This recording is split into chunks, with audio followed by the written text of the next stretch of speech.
Ndine shamwari yangu uyo anogara achingondivhairira kuti she is married to a good husband. Agere zvakanaka mukoma, but ndine zvandakamurongera very soon. Ndakatotanga kutodzifambira nyaya dzacho ende murume wake ndakatomupima. Zita rangu ndinoitwa Chihera uye zvakare ndiri mudzimai, ndine makore 22 years kuberekwa. Ndigere muno muHarare. Ndiri munhu ari bold chaizvo. Kuchechi ndinoenda on the outside. Unogona kutoti this one is a respectable young wife who settled down, but mumwoyo mangu ndiri munhu ari very toxic. Toxic wangu hunobva pakuti ndinohurirwa nemurume vedu way. Murume wangu anohura zvisina kana ani akamboona before. Izvo zvinoita kuti dzimwe nguva ndinge ndichitoita suicidal. Murume wangu ane zvivindi zvekuti anogona kuuya agotopaka motikari pagedhi ototanga kutoita bonde negirlfriend vari mumotikari. To understand my madness, ndo kwazviri kubva, ndo kuri kubva upengo hwose. My best friend uyo wandichati Nyasha, takakura tose and we went to the same high school. Me and her, we are close like this. Saka Nyasha, she eventually got married. Ndikangoti she turned her life into a fairy tale, like upenyu hwaari kurarama ndo upenyu hwachaisitaura nezvavo kudhara patakange tichiriwo ma-teenagers. When we were planning about our lives, ndakange ndichida kuroorwa nemurume anenge aine zvimari. Worst of all, akazova mufundisi, ari handsome, but Nyasha got married to that kind of a man that I wanted to get married to. Kubva zvandakatanga kuurirwa nemurume wangu, Nyasha anoita sekunge anenge achitondidadira veduwe. Kunyangwe ndikamuudza zvandinenge ndamuudza, kunze kwekuti iye ange achisympathize neni, nditori pakati pekumuudzawo nyaya dzangu, pain yandinenge ndiinayo, then anobva achoti kwandiri, yo, nezuro zvandakazoitirwa nabamukuru vako, vakauya nemaflowers wena kachocolate apa mumaruva makange muine $600 yandainge ndisina kana kutomboona. Chihera sham, my husband is such a great guy. Haiti zvichihure and he treats me like a queen, and anoti true men of God havaiti zvichihure. When she say all of these things, ndinobva ndanzwa kubatikana, because kumba kwangu kwandinenge ndabva ndichiti ndikuenda kunoudzawo friend yangu matambudziko angu, then iye anobva aita sekunge ari kundishainira hameno zvaanongozviita. So it's like she is very insensitive kupain yandinenge ndichimuudza kuti ndinenge ndiinayo. So around 3 months ago ndo pandakatanga kufunga nezvazvo. An wicked evil thought entered my mind. Takati takagara tiri mumba make, we were having tea. Handizivi kuti zvakabva nepi, but ndakangotarisawo murume wake and I found him to be very attractive. Ndakaramba ndichitaura nezvake mupfungwa dzangu. Ndakazoti ndatarisa friend yangu ndikabva ndati ndazowana pandinokwanisa kukubatira. I want to seduce him.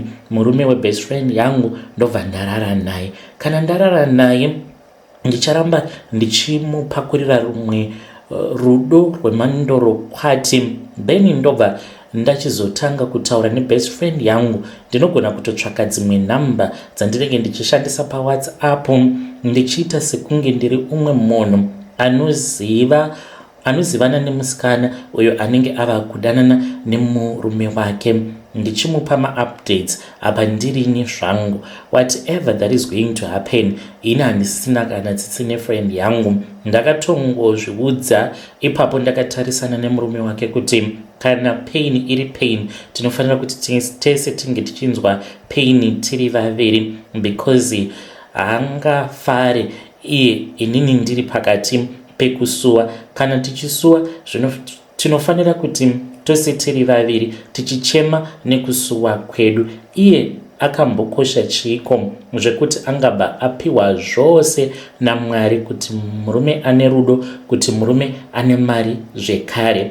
Pese apo paachange achizochema achiuya kwandiri achinditi ndo zviri kuitika mumba mangu, kana kuti akazoya kwandiri achiti murume wangu is very faithful, ndichange ndichizomuseka mumwoyo mangu ndichiti dai maiziva zvenyu imi, you don't even know kuti ndinotopota ndichitorarana nemurume wenyu. I want to start doing it. Nchange ndichikupai ma-updates. Nditori nefoni yandakatotenga asi handisati ndava neline. Foni inongogara yakawandisiwa, ndiyo yandoda kuti ndige ndichizoishandisa pakunotaura kwandinenge ndichiita nemurume wake. Ndinozviziva kuti ndichamuwina chete because ma-weakness best friend yangu ndinomaziva. Ndinotoziva kutoti murume wake paari zvaizvezvi kana akabata zvikanzi anenge abata mukadzi anenge asina ma-weaknesses iwawo anotongogara atongonyura murudo. Munoti zvandiri kuita ndiri kutadza here kana ndiine shuviro yekuti nefriend yangu tinge tichingova vanhu vanotambudzika tose panguva imwe chete, pasawana munhu anenge achiita sekunge anozodadira umwe wake? Hameno kuti munozvionawo sei mukoma nemhuri yeZimbabwe.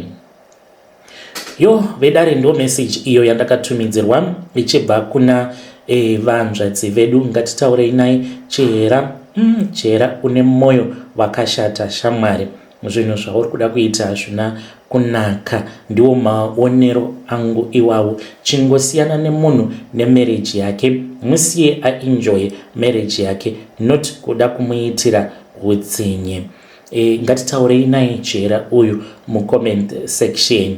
Regedzai tibva taenda panyedu inotevera.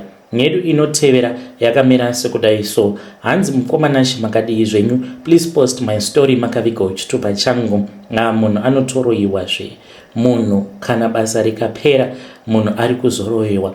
Zita rangu inini ndinonzi Enhle Kumba, ndinobva kuGwanda but ndakazokurira mumasvingo. My dad mushona but mama vangu mundebele. Saka mukukura kwangu mukoma ndikangoti ndakakura ndiri munhu ainge akavengwa nehama dzababa vangu because ivo vakange vachiti kuna baba vangu handisi mwana wavo.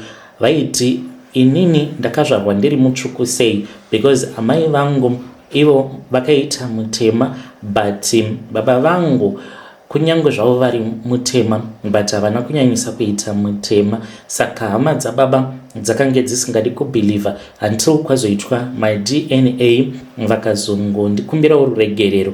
Ndo zvimwe zvezvinhu zvakandibatawo mukukura kwangu but it is a separate story. Nekuda kwerunako rwangu ndakatambudzika kuti ndinge ndichikwanisa kuzogutsikana nemurume wangu. Mukufamba ndaiti ndichifamba ndaingonyengwa kunyange murume wangu ndiinaye, varume vachituya kwandiri, varume vane mari. Ndakazosvika pakuchita murume wangu tisati tazouya muno muSouth. Saka tichiri mumasvingo ndakazowana basa, ndakange ndichitengesa mubuchari. Ndokubva ndachizotanga kupfimbwa nebest friend yemurungu wangu. Takatanga kufambidzana tikazobatwa nemurume, ndokubva ndamukumbira ruregerero. Nekuda kwerunako rwangu I think kuti ndo zvakaita kuti ange achingoda kuti tirambe tiri pamwe chete. Zvadaro takabva tachizouya muSouth Africa, ndokubva tachizorambana. Pari zvino ndiri kugara munonzi muTzaneen muno muSouth Africa. Kushanda hedu tiri kungoshanda nemadays but mukoma mandinzwa here nekundinzwisisa pandati munhu anotoroiwa chete.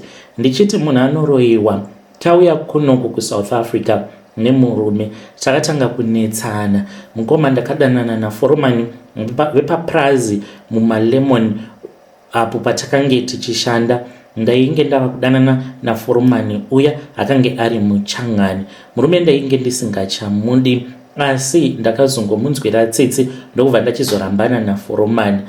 Mwari vakazongoitawo kuda kwavo. Murume wangu handizivi kuti akazowana license sei.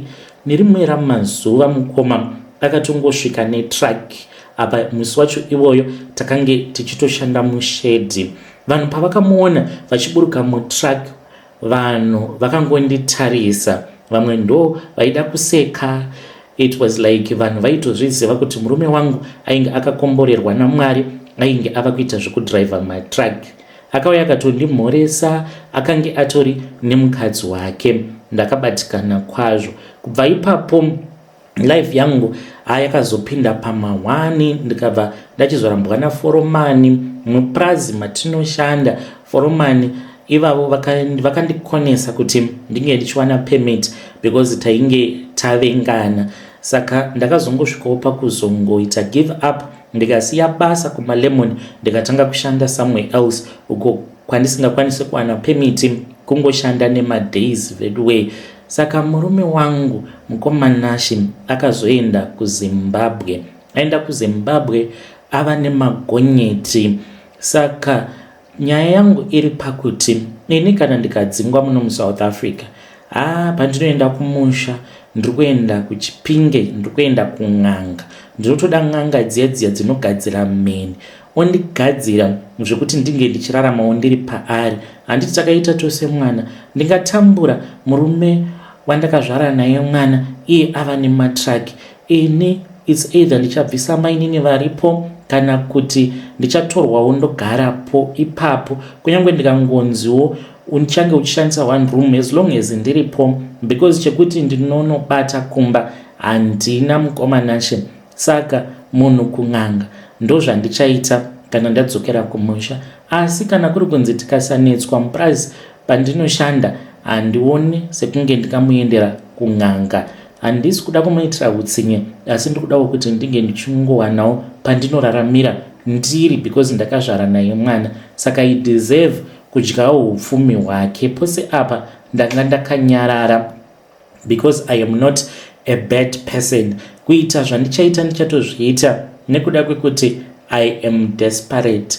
Dai ndaikwanisa kuwana basa, handaizomboita shungu uye zvakare nekufunga kuti ndinge ndichimuendera kun'anga.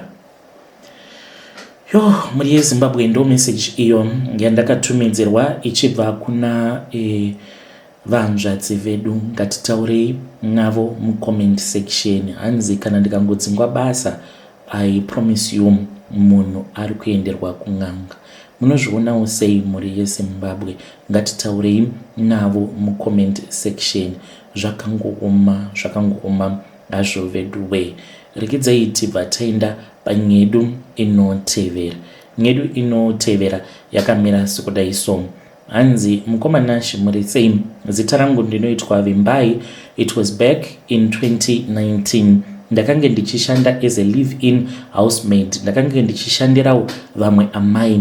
Amai ivavo vakange vakaroorwa nemurume wavo, but they were very young. Vainge vaine imba yavo muBorodzo muHarare. Saka murume wavo avo vandichati Mr. Kudzi vakange vari munhu akange aine mabusinesses ake. Handizivi kuti vainyatsokuita mabusinesses ei, but vaingogara vachinzi vaenda out of the country kunomanager mabusinesses avo. Zvino madhamu vangu vakange vari munhu airatidza kuti kwavakabva kwainge kwakaoma. Vaiva neutsinye apa soft life, vaitorera zvinhu padenga. Then one day Madam Boss vakange vari vega pamba, neni nevana, Gardner akange asipo. Boss vainge vabuda vaenda kuSouth Africa. Saka ndakange ndiri upstairs ndiri busy zvangu, ndatopedza kutoaina, ndaiwachiswa kana mapenzi avo mamwe avanenge vashandisa vari kumaperiod. So ndiri busy ndiri mubedroom mavo. Madam Boss vangu ivo vakangopinda mubedroom, havana kutondiona because inini ndakange ndiri muwalk-in closet yavo. Vakabva vagara pabed ndokubva vachizoenda kubathroom, vakasiya door rakavhurika. Ndakatonzwa kutoti vakange vachitorasa mvura. Then vakange vachiratidza kuti vaitaura nomumwe munhu pafoni. Vakabva vatanga kutaura, but kutaura kwavainge vachiita vairatidza kuti vainge vakatogumbukira munhu uyo wavainge vachitaura naye. Mashoko avakange vachiburitsa ndeyekuti, one, I gave you my money, why is he not sick? Sei asati afa? Kana uri kuzvitadza give me my refund right now because watadza basa rako. Vakataura nemunhu iyeye mukoma. Ndakangonyahwaira zvishoma nezvishoma ndikabva ndabuda mubedroom. Pandakati ndichingonoti twadom ndichinoka, ndopavakabva vavhunduka vakati ndiani, ndokubva vatanga kupopota. Ndikabva ndadzokera zvangu downstairs ndichita sekunge painge paine zvandainge ndichida mubedroom. Ndakashamisika nazvo. Ndakatanga kuzvibvunza kuti komai ava vari kumbotaura nani? Ndianiko iyeye uyo wavari kuti sei asati afa, sei asiri kurwara? Saka kana wazvitadza chindipa mari yangu back.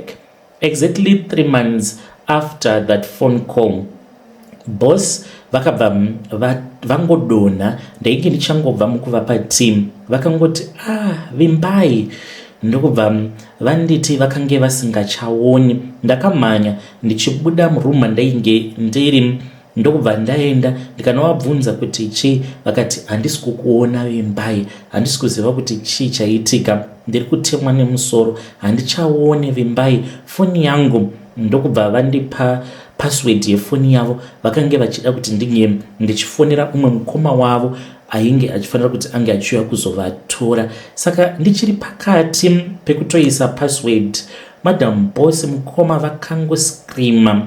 Vakange vachiburuka masteps vachibva kuupstairs, vakascreama vakati yai muri kuita nezvei? Mukoma ndakafreeza. Then ndokubva ndaedza kuvaudza kuti murume wavo ainge achirwara, ndokusaka ndainge ndakamubata because aiti ainge asingachaone. Vakabvuta phone. She went upstairs. Ndakangosvikawo pakungogadzika bosi pasi. Vaingonditi ndipowo mvura ndimbogeza kumeso kwangu because ndiri kunzwa sekunge ndiri kudirwa mazimbe emoto mumaziso. Madam boss vakaenda mukoma vakanorara. I could not believe it kuti boss vachichema vachiti handisi kuona. Vakazototi vaona kuti murume wavo akwanisa kugwesha because zvavakaita boss vakabva vachizotanga kukambaira. Vachikambaira ndokubva vachizokwanisa kubuda panze. Ndakange ndichitoita vekutotungamirira ndichita ndichidongorera madam boss. Vava panze, madam boss vakauya panze vakatanga kupopota. Ndopavakabva vachizofona kukauya imwe motikari ikazotakura boss vakaendeswa kuchipatara. Zuva iroro mukoma ravakaendeswa kuchipatara ndozuva ravakafa. Ndopandakatanga kurangarira zviya zvandainge ndakambonzwa madam boss vachitaura vachiti ivo sei ndakakupa mari munhu wangu asati arwara. Ndakatanga kufunga ndikati saka munhu ainge achitaurwa nezvake ndibosi kaava, asi wekuudza pakange pasina because madam boss vaitoita sekunge vainge vakatodyisa family yose yemurume wavo. Hakuna kana munhu aimbopikisana nezvavainge vachitaura. Kana murume wavo dzimwe nguva aingoramba ari zim kana madam boss vakatanga kunyatsokupopota chaizvo because vakange vari munhu aitopopota zvekutodaro. Saka madam boss vakati vafirwa nemurume wavo. You would expect kuti munhu anombotanga ambochemawo murume ombogarawo kana zvegore, but not that woman. Havana kana kumbogara vakachema murume wavo. Boss vakanzi vakafa nemalaria within 1 week mukoma. I was shocked. Vakange vatodzinga hama dzemurume wavo vakadzidzinga. Mishure mekunge vadzinga hama dzemurume wavo takasara tichigara navo. Vakange vachingoita zvinhu zvainge zviri very weird. Vakatanga kupinza zvikomba. Day 1 ravakapinza chikomba ndakafungidzira kuti maybe yainge iri hama yavo, but as time went on ndakatotanga kutonzwisisa kuti saka madam boss zvavari kuita vava kutoita zvekutodananaka nevamwe varume because ndakazongonzwa pava pakati peusiku kubedroom kwavo madam boss ndikatoziva kutoti chitori chikomba. Vaipinza zvikomba zvakasiyana siyana. Vakamboita rimwe week rekuti everyday paiuya chikomba. Vamwe vakomana vavaidanana navo vakange vasitombori vezera ravo. About 2 months mushure mekunge vatanga kuita zvema boyfriends, one day vakamuka mukoma vainge vachiscreama vari mubedroom mavo. Ino ndainge ndatozvijaira zvekupopoterwa, but zvekuzopopoterwa pakati peusiku ndakange ndisati ndakambozviitirwa. Vakascreama vari mubedroom mavo, ndokubva ndakabva ndabuda panze. Pandakabuda panze mukoma ndakabva ndavaona vakange vakagara pamubhedha vachiratidza kuti vainge vachitya. Vakazotoita zvekundikumbira kuti ndinge ndichibuda, kuti ndinge ndichipinda mubedroom mavo ndinge ndichikwanisa kubuda navo, because ivo vaitotya. Vainge vachiita sekunge pasi pemubhedha pakange paine munhu ainge achida kuvatora. Ndakavabata mukoma ndikabuda navo mubedroom ndokubva ndachizopinda navo muroom mangu, tikabva tarara tose. Takange takati inini, madam boss nevana vavo. Mabvundiro avakange vachiita vaita sekunge munhu ainge apindwa nechando chakaomarara. Saka akazoti ava makuseni at around 6 vainge vadzokera mubedroom mavo, vava kutoita sekunge pakange pasina kana chainge chamboitika. Vakazoti kwandiri, vimbai uya pano. Ndokubva ndachizoenda muroom mavo. Vakabva vanditi, vimbai, ndokuda kuti unge uchigadzirira. Ndikati yes. Vakati ndoda kuti unge uchigadzirira nekuti tikufanira kuti tinge tichizobuda kana wapedza kucleana. Ita zvinhu zvako nekukasika, because around 9 tofanira kuti tinge tichizobuda. Vakabva vanditi handidi kuti unge uchizokanganwa, saka zvaizvezvi ndinoda kuti unge uchitora mutsvairo. Vakanditi tora broom, ndokubva ndanotora mutsvairo uya wechivanhu. Vakabva vanditi ndinge ndichiisa mumotikari. Ndakaita sezvavainge vandiudza kuti ndinge ndichiita. Ndokubva vanditi chiita mabasa ako, ini ndichigadzirira. But ndaingonzwa vachingoimba nziyo dzechivanhu vari mubedroom mavo. Ndikangoti maybe nhasi zvakakwedza. So nguva dzacho dzakazoti dzakwana, vakabva vanditi pinda mumotikari. Ndokubva takwira mumotikari, takasiya vana mukoma vari vega pamba. Vakadhiraivha. Apa vaimhanya sei, vakatopotsa vatodhuma tumwe tuvana twainge tuchitotamba murodhi. Takazosvika kumakuva. Tasvika kumakuva ndipo apo pavakanditi ndinge ndichitora mutsvairo. Ndakatora mutsvairo ndikavatevera, ndokubva tachizoenda paguva remurume wavo. Vakabva vanditi ndoda kuti unge uchitsvaira guva iri, vimbai, on my behalf. Ini zvakamboitwa kupi izvozvo? Ndakatarisa guva remurume wavo mukoma, munhu akange achitomborina nguva yakareba abva mukuvigwa. Vainge vachida kuti ndinge ndichitsvaira guva remurume wavo on her behalf. Ndini ani manje? Ndakange ndisiri hama yavo, we don't share the same blood. Why vainge vachida kundiitisa zvinhu zvakadaro? Vakanditi chingotsvaira mhani, kunyange ukangotsvaira zvemasekenzi hazvina kana basa. Ini zvandiri ndakasviba, handikwanise kuti ndinge ndichibata guva remurume wangu.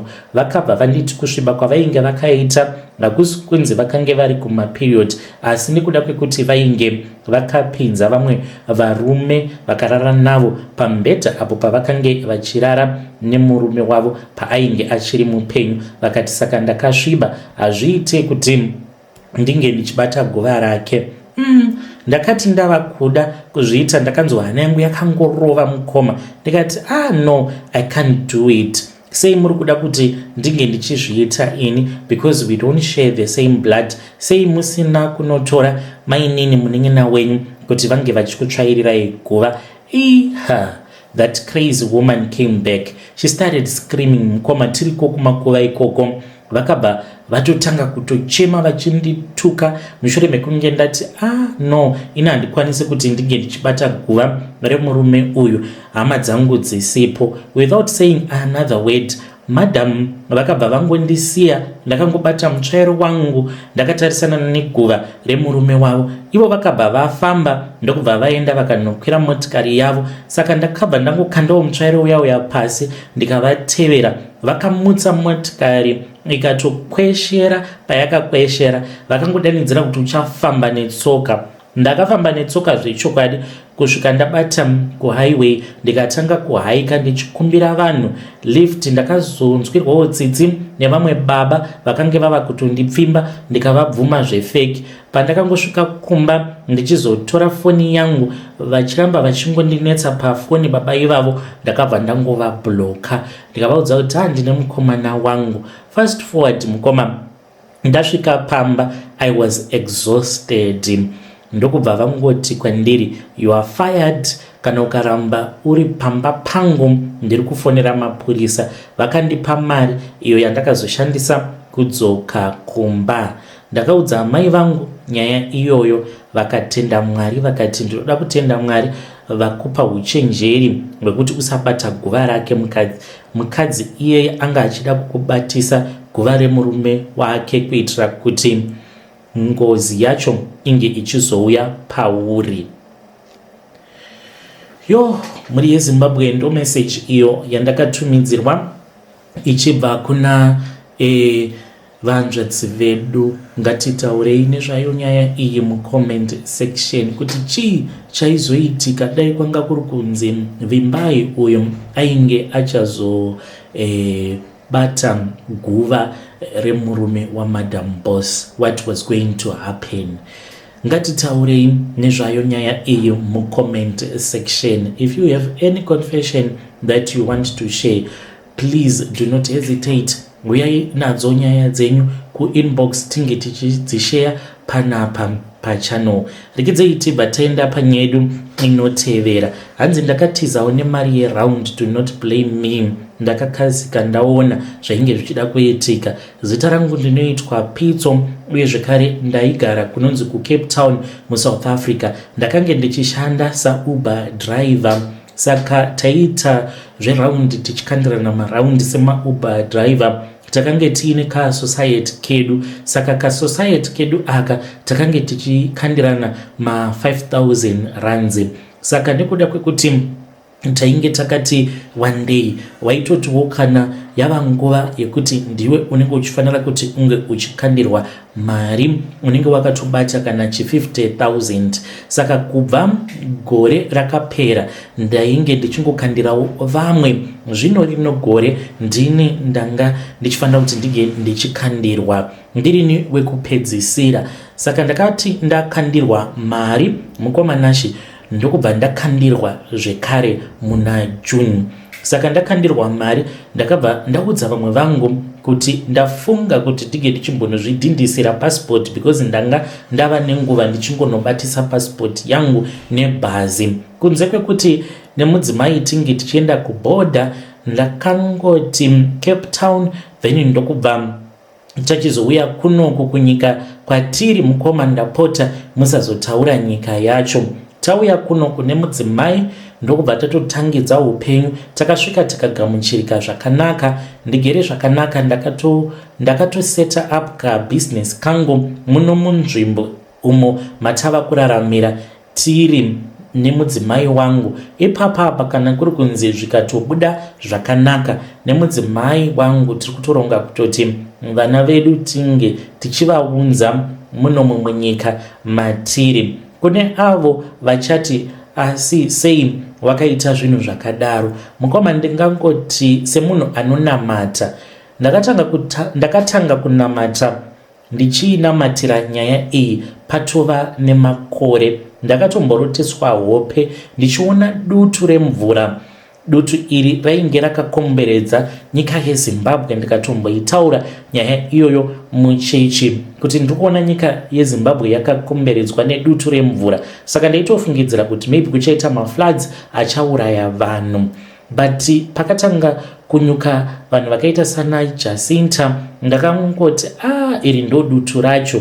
Ndokubva ndakasika ndaona, but ndakaona kuti hapana pandingazoudza vamwewo vanhu kuti kana ndaitya kuti kana ndikaudza vanhu vaisazondikandira raundi ka2 apa ndirini wekupedzisira. Munoziva kuti raundi inorwadza kuti ndiwe wekupedzisira oregedza kuzotangwa futi. Saka ndakaramba ndakangonyarara hangu ndichironga nemudzimai. Ndokubva tatowana chimari chedu chatiinacho bo chaizvo mukoma. Vanoda kundishora munogona kundishora zvenyu, but situation yacho yainge yakatooma. Do you think kuti dai ndakada kuudza vanhu kuti ndine feeling yekuti muno muSouth Africa muchatamburwa, vanhu vaizondikandira raundi here? Ndikadai ndakangopfumisa vamwe, vanhu vobva varamba kundikandira raundi. So do not blame me mukoma. Muri yeZimbabwe ndo message iyo yandakatumidzirwa ichibva kuna mukoma vedu. Zvakangooma hazvo vedu we, ngatitaurei navo mukoma vedu ava mucomment section. Munozvionawo sei muri yeZimbabwe zvakaitwa namukoma vedu ava? Hanzi ndaitya kuti kana ndikavaudza vanhu kuti muSouth Africa muchatamburwa, vanhu vaisazondikandira katu. Ndaidawo kubenefita sezvo ndakatanga kukandira vanhu kubva last year ndiri nenhamba muswe. Ngatitaurei nezvayo nyaya iyi mucomment section. Vadiwa vateereri ndo mamessages avo andanga ndakakubatirai. Ngatisanganei zvekare mune zvimwe zvirongwa zvinotevera. Thank you very much for watching.